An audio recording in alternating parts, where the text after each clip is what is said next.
మన దేశంలో కులాల పరమైన సామెతలు ఎక్కువగా ఉంటుంటాయి. సో అండ్ సో కులం, సో అండ్ సో ఇష్యూ అన్నటువంటిది. ఇప్పుడు కానీ ఆ కులపరమైనటువంటి వివక్షకి అదే కారణమైంది. ఏది ఆహ్, చదువుకున్నోడి కంటే చాకలి మేలంటే చాకలి నిజంగా తెలివైనోళ్ళు. చదువుకున్న వాడి కంటే చాలా తెలివైనోళ్ళు. మనం కాలిక్యులేటర్ లెక్కేస్తున్నాం. ఆళ్ళు ఈ బట్ట రూ. 8, ఇది రూ. 9, ఇది రూ. 15 మొత్తం కలిపి నోటితో కాలిక్యులేట్ చేసి మైండ్‌తో చెప్పగలరు. ఇవాల్టి రోజున కొంత తక్కువ ఉండొచ్చు గానీ, మా చిన్నప్పుడు చూసేవాళ్ళు. ప్లస్ వాళ్ళకున్నంతటి ఓపిక, శక్తి మనకేడ చచ్చింది. బట్టలు వాళ్ళు 10 ఇళ్లల్లో ఉతకగలిగేవాళ్ళు. మనం ఇవాల్టి రోజున వాషింగ్ మిషన్ లేకపోతే పని చేయలేకపోతున్నాం. కాబట్టి ప్రతి కులము, ప్రతి మనిషిలో ఓ శక్తి ఉంటది. ఆ శక్తిని మనం యాక్సెప్ట్ చేయాలి. మనకున్న దరిద్రం ఏంటంటే నెగటివిటీని యాక్సెప్ట్ చేస్తాం గానీ పాజిటివిటీ యాక్సెప్ట్ చెయ్యం.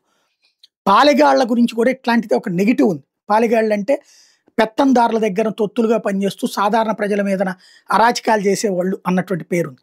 అయితే ఇప్పుడు పాలేకారులు వీళ్ళు వాస్తవంగా పాలేకారుల వారసుల గుర్తింపు పోరాటం ప్రారంభమైంది. పాలెగాళ్ళు అంటేనే ఓ పౌరుషం. అది శతాబ్దాల పాటు సాగిన పాలనా వ్యవస్థ. గ్రామీణ పరిపాలన నుంచి చిన్నపాటి రాజ్యాల రక్షణ దాకా వాళ్ళది కీలక పాత్ర. కాలక్రమంలో పాలెగాళ్ళ వ్యవస్థ రద్దయిపోయింది గానీ వాళ్ళ వారసులు మాత్రం మిగిలే ఉన్నారు. స్వతంత్రానికి పూర్వం పాలనా వ్యవస్థలో స్థానికంగా బలంగా నిలిచిన పాలేకర్ వారసులు తమను గుర్తించాలని కోరుతున్నారు. రాష్ట్ర పాలేకర్ల వారసుల సంక్షేమ సంఘం ఏర్పడింది. జిల్లాల వారీగా సమావేశాలు నిర్వహిస్తున్నారు. రాయలసీమలోని అన్ని జిల్లాల్లో సమావేశాలు ముగిసినాయి.